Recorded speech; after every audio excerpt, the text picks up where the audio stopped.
think I'll tackle the drive shafts next.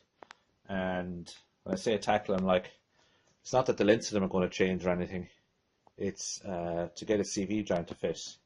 So the O2A gearbox has the 100mm PCD inner CV joints, but as you're probably aware, the majority of O2J gearboxes have 108mm inner CV joints. So basically the CV joints don't fit over, they don't swap out. So I suppose it's possible to fill the existing threaded holes with weld and re-drill and get them to fit. But I came across a simpler solution when I did engine swap on my Mk1 Scirocco, which had 90mm CV joints. And it's using these guys here, which are an off-the-shelf VW. Now these are GSP joints. You can see the part number there, 661001. And what they fit is a Transporter 4. They're inner CV joints for Transporter 4. I think they're the inner CV joints for the rear of a Transporter 4. That's the four-wheel drive model. I won't swear on that, but I'm pretty sure. So the inner CV joint in Transporter 4, it's in the bag here to keep it clean, is 108mm, and it's got the same tooth pattern here as the 90mm CVs on the early Mk1 Siroccos, Jettas, Golfs, as the 100mm. It's the exact same thing. On the 90mm CVs, to swap these guys over, there's a little step on the flange here, you can see through the plastic there, where the splines don't go all the way to the top. So these guys are about a millimeter thicker, but the millimeter is easily taken up by just filing a small bit on the drive shaft to allow the CV to go in that little bit further. If you had access to a lathe, it makes it a little bit easier again. Put it up on the lathe, just give it a little touch of a parting tool or something like that. But you don't need a lathe for it. It doesn't have to be that accurate. It's just so that the clip in here can go back on without filing that in on the drive shaft. That's on the 90mm CV drive shafts. They don't fit on.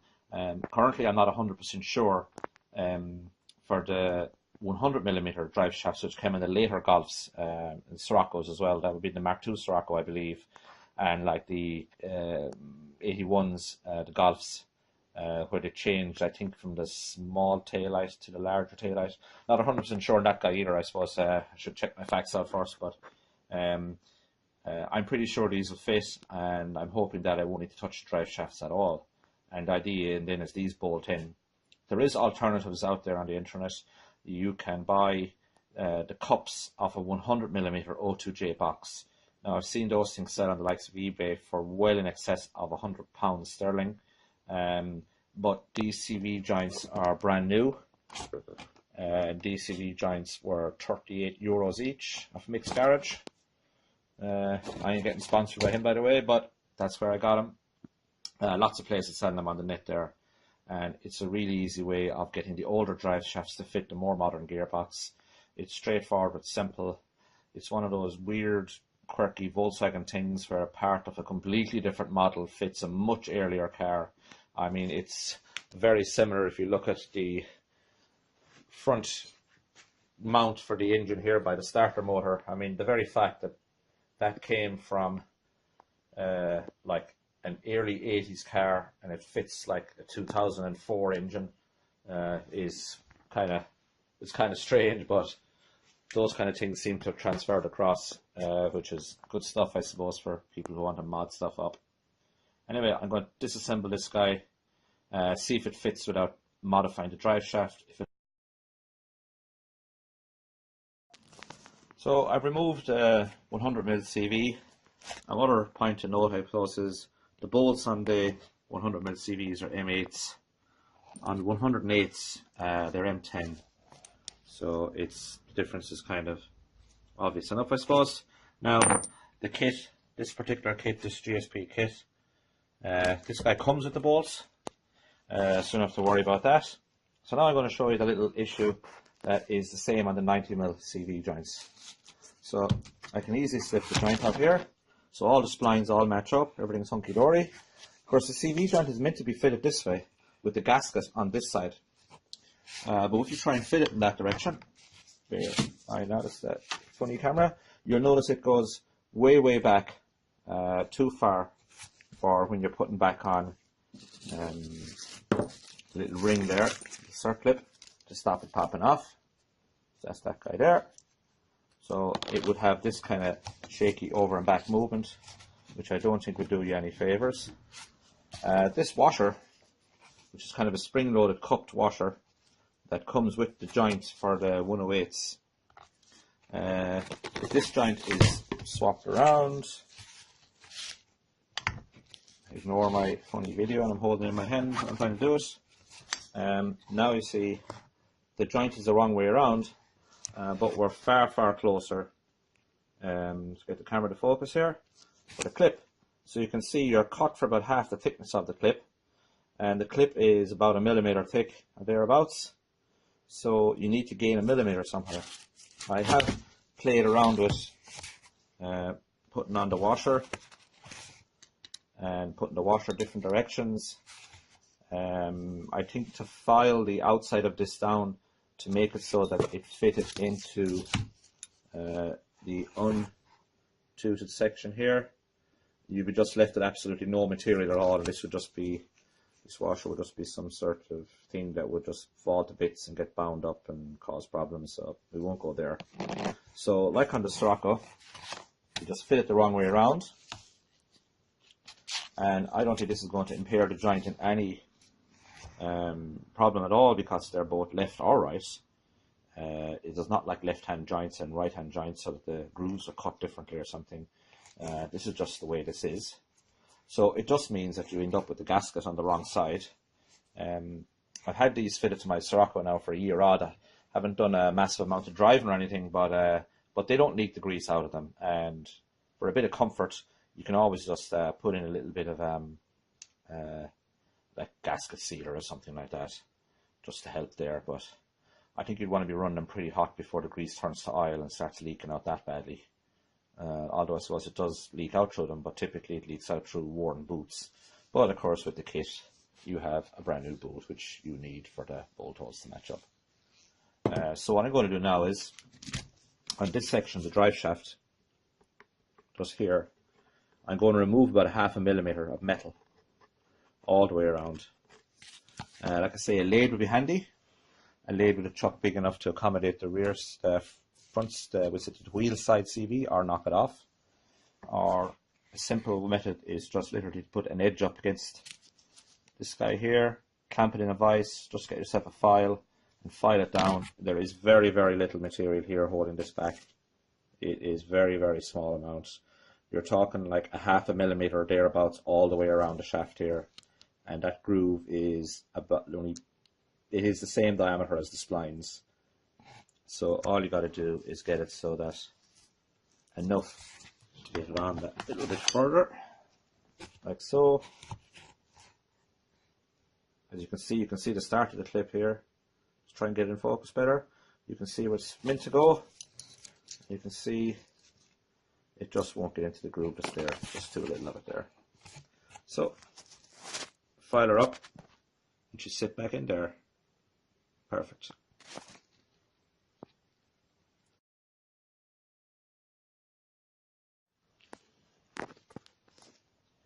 Alright, after giving a couple of minutes there with the file, I did cheat a little bit.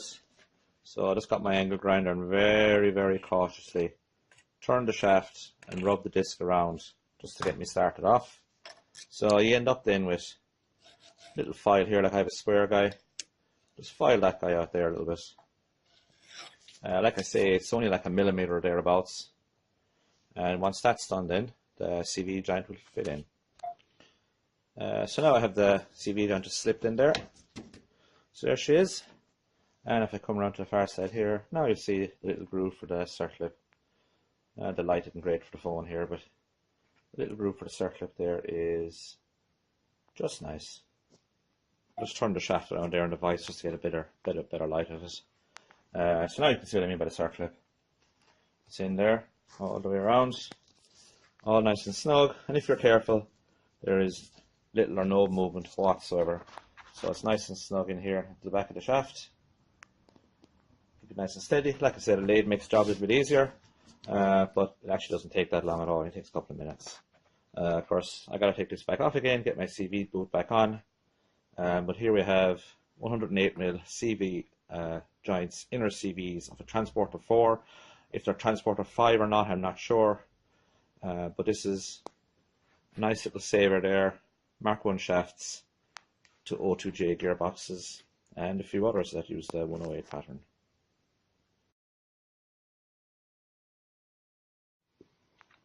Try to get the old camera here to focus on the CV joint under the car there, but for some reason it just won't focus sharply. But here we have the 108 joint all bolted up. Just trying to hold the camera steady there. All nice. I haven't torqued anything up yet, any sealing. This is all just for fitting purposes. I think you can see there by how close the exhaust is to the steering rack gainer there, and just about make it out there maybe. It's pretty close there. I'm going to take it out and try and fit the power steering rack to see how that goes. I've got the 2 drive shafts in now, left and right, all bolted up. Everything looks good. Just kind of moving the suspension around a little bit, and there's not a whole pile of travel in the suspension in the car anyway, but yeah, everything looks the finest. The drive shafts can slip over and back a little bit, like left to right, so there's a bit of free play there, so it's not that the joints are bound tight or anything like that with the different CV joints. Didn't think there would be anyway, because they're actually just the very same width. So now I've got the car back off the axle stands, and I sat it back down the ground just to kind of gauge ground clearance in the engine. I have a small kind of WD-40 there, that's a 100mm can, just a kind of a point of reference there. So you can see basically it's not quite as far as the sprayer, but we kind of got that much clearance there, which is 120 or 30mm, I'd say, which is fine, I think. Any problems there? That's a good thing to note. Next thing I'm going to do now is just put on the bonnet, just make sure that's okay. Don't anticipate any problems, but this little guy here, alright, does look like he's about the highest point now, as the bonnet will be sloping this direction. Back there at the boost relief valve here, he's well in under the bonnet there, so that's fine.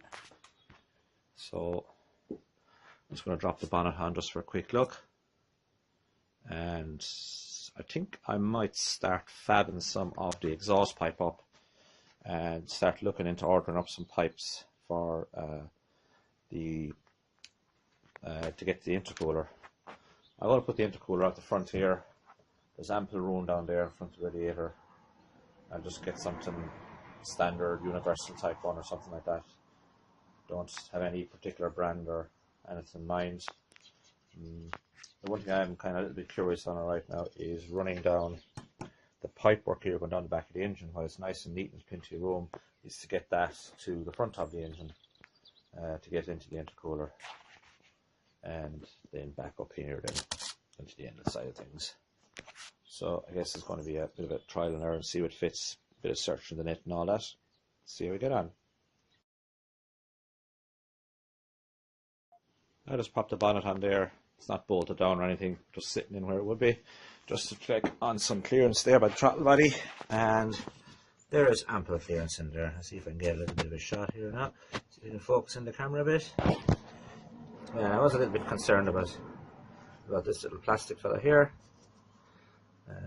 It's really difficult to get up there and have a proper shot of it, but you can see I can pass my hands in over that there, and there is a rib on the bonnet just passing close by, but it's not causing any difficulty or anything like that anyway, so it should be fine. So we can get a bit of a better focus there. That's better. So the rib here, it's, yeah, I can put my hands in around there. So I thought maybe for a while there I might have to maybe re-drill the throttle body or something, and maybe mount that on the front there, but there's no need to. And as for the rest of the engine bay, that's too dark there I guess for a shot in the camera, but there is ample clearance. Okay, I've got the car jack back up again now. I think the next thing I'm going to tackle is the exhaust pipe. So, like I mentioned earlier, maybe that, in my opinion, the best way to do one of these conversions is to buy a damaged car or a cheap car, and get your engine and all the bits and pieces out of it. So this is, I suppose, another example of stuff that's handy. So this is the Mark IV GTI exhaust pipe. So it's not going to fit in, obviously, in its current form. But what I can do, of course, is cut it up and make it fit in. So that's what I'm going to do. So my first cuts are going to be down here. And I cut this flange off. It is quite close to the steering gator, so I'm expecting to maybe have to kind of curve the pipe out more of this type of direction from this. So I think, looking at the pipe here, there's some nice healthy bends around here on the exhaust that I should be able to use up this area, and perhaps maybe move down the flexible joint, maybe get a new one. This one looks a little bit on the sick side. Move the flexible joint down a little bit further away, because, like I say, it is kind of cut tight enough for space there. So I think that might be the best option, is put the flexible joint under the car, and that way allow a bit of movement there when the engine is moving around a bit.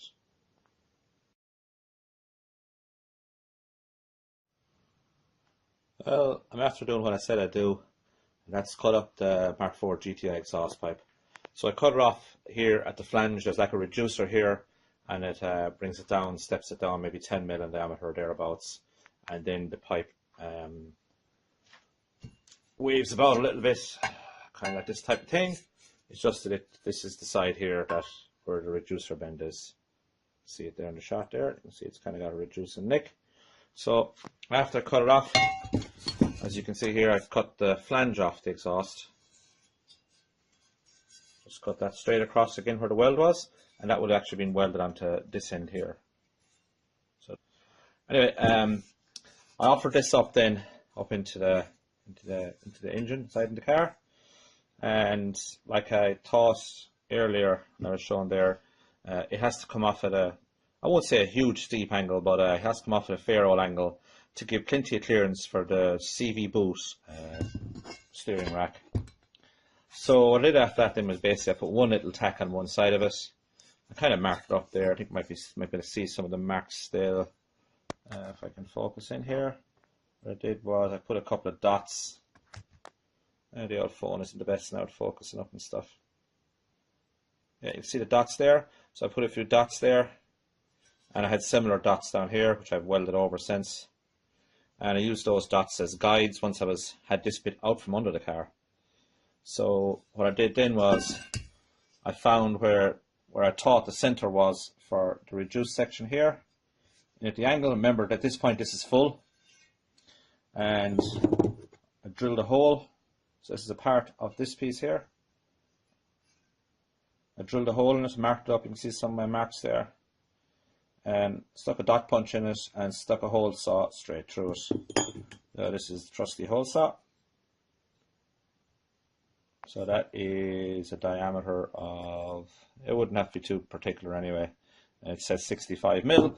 But anyway, it's close enough to the diameter of this guy here. If anything, you leave a little bit with it. So I lined up my little dots then and put a tack on it. I left a gap intentionally between my tacks so that I had room to bend it. I put it back under the car again, stuck 2 bolts in it in the diagonal, and pulled it into position where I had the most clearance. And as it just happens, the lambda sensor here is facing away from the steering rack gator and in towards the gearbox, which is kind of ideal really. It's the best place to have it. It's not going to get snagged on anything. If the CV joint ever breaks and the drive shaft goes mad, it will definitely take this out. But if that happens, I think there are probably a few other things to worry about anyway. So I'm going to leave that exactly where it is, and there's plenty of clearance for wiring. So after I tacked it up then, put it back up, put some bolts in it, I pulled with my arms in, we'll say, to the best possible position. And then I just started putting a bit of extra weld around it here and there, kind of to straighten it up a little bit. And then what I did was I marked these guys here, and I just ran an angle grinder down through them to slit them. So I've got it curved in nicely there now. So it's going to smooth out there. And the other thing I've done then is cut up myself a little wedge there, kind of this little guy. So the idea is then that he fits in there. I'll tack him in the center first, and because the part will be hot then, I'll tap it around and curve it more. I've got it curved a little bit as is, just a small bit, just to start me off. But once it's hot, it'll be easier to tack in. And I've left intentional kind of gaps there. I might run the grinding disc back down to this one again, and maybe this one. And the idea of that is to let the weld go right through to the far side. If not, what I'll do, if it doesn't go through, maybe I'll just put a couple of runs of weld on the inside of it here as well. And then I'll get myself a little die grinder and grind all that down. You can see that I've got a bit of a lip here. I get the camera in focus there. I've got a bit of a lip left in around there, which I don't intend on leaving anything like that side or not. Although I don't think to be massively detrimental to the power of the engine or anything. But I'll give that a run of a die grinder. I might even have a TIG torch, and I might actually try and puddle the metal down, so let one part melt down into the other, so without using any filler rod. I might give that a go, or just maybe run the MIG around it and give it a rub of a die grinder afterwards. There's a little bit of die grinding to do in here, but by leaving the gaps when you're welding, the weld is more inclined to sink down into it, so you're left with less to grind out. So I'm not sure if you can see the weld right there. It's not anything pretty or anything, not as good as factory stuff, but it doesn't stick up in the way, if you understand me. So there'll be very little grinding to do around there, up around this area here now, right? Perhaps if I get this thing right in the vise there, there'll definitely be some die grinding to be done in around here. But that's fine, because on the far side of it, there is plenty of weld on the far side of it. There's plenty of metal there. It's a little bit snug down here for the nut and bolt, but they do fit, so that's fine. My engine or exhaust studs that I have at the minute were 3 of them broke off and I took the engine apart. So I've got some like 8.8 bolts just cut and put in as exhaust studs. The turbo is threaded itself. So I have those at the minute. They're a little bit too long for just taking on and off. I've got like a good 25-30 minute thread sticking out, which there's no point having that much. All you need really is a nut and a washer and a little bit for a bit of comfort. So that will make this one here fit perfectly fine then. So the plan is now is, like I say, to tack this piece in, run welds into all these guys. I'm happy enough tapping that guy down. When I was bending him over, I have a strong plate here. This plate, 15mm thick, big lump of old stainless I got one time, and it's ideal for giving a bit of special treatment to maybe various brackets and flanges. Just wallop away, and the idea being that this flange should also stay flat, and maybe when I'm running all the weld around the inside, I might just actually clamp it onto this guy down. Just go onto the corner here and clamp it all down, just to make sure it stays flat. But with a bit of tack on at the minute, there is no rock in it at all, so I don't expect that actually ever will be. The flange is actually quite thick there. There's plenty of metal in it, and also with the cupped feature of the reducer kind of type bushing or cup in the back of it, I don't think it's actually going to bend ever. So you can see the kind of thing I'm talking about here now, and that's what I intend on blending down a little bit better. And for this section of the exhaust pipe here, then I'll be cutting the exhaust roughly around here someplace, and I'm just going to use a 90 degrees I bought off an exhaust supply shop locally, and just shape it up, and at that point it'll be pointing straight down the tunnel of the car. So this section of the exhaust pipe is actually quite short, and I'll be putting a fresh one of these flexi joints. This one, the wires are hanging out. It ain't leaking or anything, but I think while we're matted and I'm welding it on, might as well put something fresh on it. And time to get back to work, I guess. Got a few old welds thrown in here now. Just hot off the press. You can see where I've got my little wedge piece welded in. I'll give that a run of the grinder now, and starting to look like an exhaust pipe, I guess. Happy enough with this. I'll keep going and do a bit of work on the inside tomorrow.